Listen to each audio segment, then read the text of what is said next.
नमस्कार, आप देख रहे हैं प्रेरणा भारती न्यूज नेटवर्क। फकीर टीला सिलचर में आयोजित श्री राम कथा के दौरान बाल संत श्री रामेश्वरानंद जी ने ऐसा संदेश दिया जो सीधे आत्मा को छू जाता है।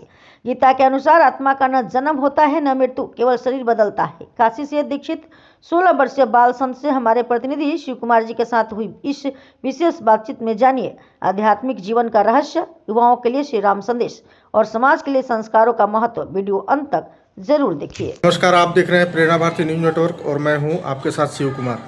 सिलचर के फकीर टीला NIT के समीप आयोजित हो गया 3 दिवसीय श्री राम कथा एवं संत सम्मेलन को लेकर क्षेत्र में खासा उत्साह देखा जा रहा है। इस पावन आयोजन में काशी से दीक्षित 16 वर्षीय बाल संत श्री रामेश्वरानंद जी ब्रह्मचारी श्रद्धालुओं को श्री राम कथा का रसपान कराएं। अल्प आयु में गहन आध्यात्मिक ज्ञान और ओजस्वी वाणी के कारण वे आज देश भर में श्रद्धा का केंद्र बन चुके हैं। इसी आयोजन को लेकर हमने उनसे विशेष बातचीत की। आइए सुनते हैं महाराज जी ने क्या कहा। महाराज जी, इतनी कम उम्र में आपने आध्यात्मिक मार्ग कैसे चुना? इसके पीछे आपकी प्रेरणा क्या रही? हरिओम तत्सत। सर्वप्रथम प्रेरणा भारती को मैं साधुवाद करता हूँ कि आप सभी ने आग्रह किया ये इंटरव्यू के लिए। देखिए, जो आध्यात्मिक मार्ग होता है वो हम लोग को लगता है कि इस आयु में, इस अल्पायु में, इसी जन्म में उस अमुक ने किसी ने अपनाया है।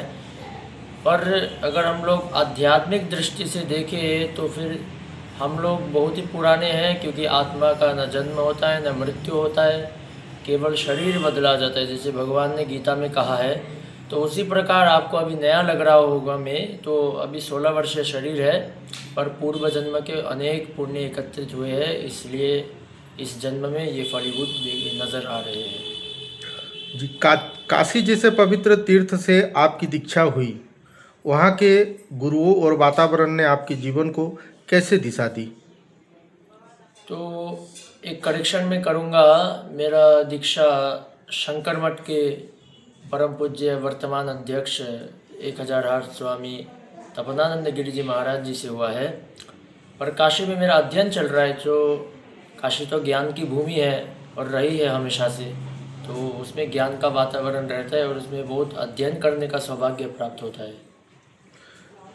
जैसे कि आज की युवा वर्ग को आप श्री राम के जीवन से कौन सी सबसे महत्वपूर्ण सीख देना चाहेंगे?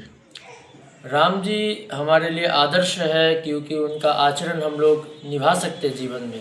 राम और कृष्ण में यही भेद है, क्योंकि कृष्ण लीला पुरुषोत्तम है और राम जी मर्यादा पुरुषोत्तम है। मानस में लिखा है, प्रातःकाल उठ के रघुनाथा, मातु पिता गुरु ना वही माता। इसलिए हमें राम जी से बहुत कुछ सीख मिलती है, मर्यादा सीख मिलती है, बड़ों को सम्मान देना सीख मिलता है। तो ये बहुत राम जी का जीवन हम लोग अपने जीवन में अपना सकते हैं, इसलिए भी मर्यादा पुरुषोत्तम है। महाराज जी, जैसा कि आपने अभी कहा है, रामचरितमानस का एक चौपाई जी, प्रातःकाल उठ के रघुनाथा मातु पिता। इस चौपाई को थोड़ा आप व्याख्या करेंगे कि इस चौपाई में क्या कहा गया है? जी, इसमें भगवान राम की दिनचर्या का थोड़ा सा प्रकाश दिया गया है, जिसमें भगवान राम प्रातः उठकर अपने सर्वप्रथम माता पिता को प्रणाम करते हैं, गुरु जी को प्रणाम करते हैं, फिर आगे संध्या करते हैं। तो इससे हमें ये सीख मिलती है कि बड़ों के सामने, चाहे हम देखिए, भगवान राम जी तो साक्षात परब्रह्म ही है, पर चाहे परब्रह्म हो या कोई भी हो, वो हमें ये सीख देना चाहते हैं। हम चाहे कितना बड़े हो जाए, कितना नाम प्रतिष्ठा ये सब हो जाए, इसमें हमें अंधा नहीं होना है, ज्ञान के अहंकार में अंधा नहीं होना है। हमें ये सब मिलते हुए भी हम लोगों को बड़ों के सामने, जहाँ से ज्ञान का जो स्रोत है, बड़े हमसे जो बड़े लोग हैं, उनके चरणों में हमेशा हमें वंदन रहना चाहिए, हमेशा आभार रहना चाहिए।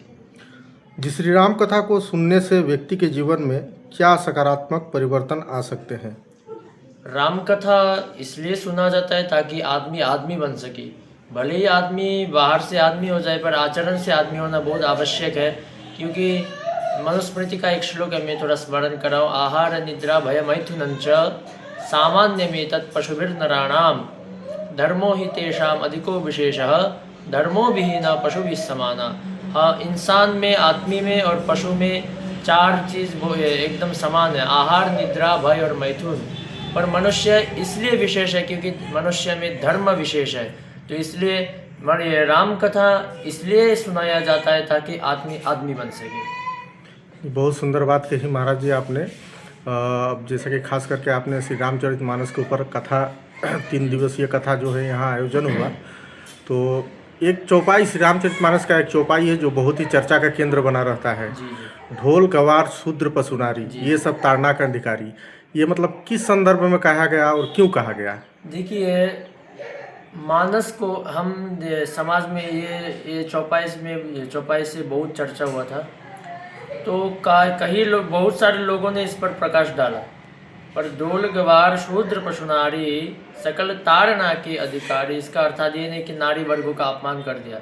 मैं तो कहता हूँ सबसे तुलसीदास जी महाराज सबसे बड़े नारी भक्त थे। अगर वे नारी विरोधी होते तो फिर अहिल्याबाई जी का चरित्र और शबरी जी का चरित्र, अगर वे शूद्र विरोधी होते तो फिर शबरी जी का चरित्र क्यों लेते? क्योंकि शबरी जी तो कोई ब्राह्मण नहीं थे। शबरी कहते हैं कि अधम अति अधम अधम अति नारी, मैं एकदम अधम से अधम हूँ, पर वहाँ पे भगवान गए उनके कुटिया में। तो मुझे लगता है जो लोग इसमें गलत प्रकाश डालते हैं उन लोगों को पहले अच्छे से मानस का अध्ययन करना चाहिए। बस ऊपरी ज्ञान से कोई लाभ नहीं मिलता, किसी गुरु के शरण में जाकर उसका विशेष अर्थ ग्रहण करना पड़ता है। 2 प्रकार के अर्थ होता है, एक वाच्यार्थ होता है, एक लक्ष्यार्थ होता है।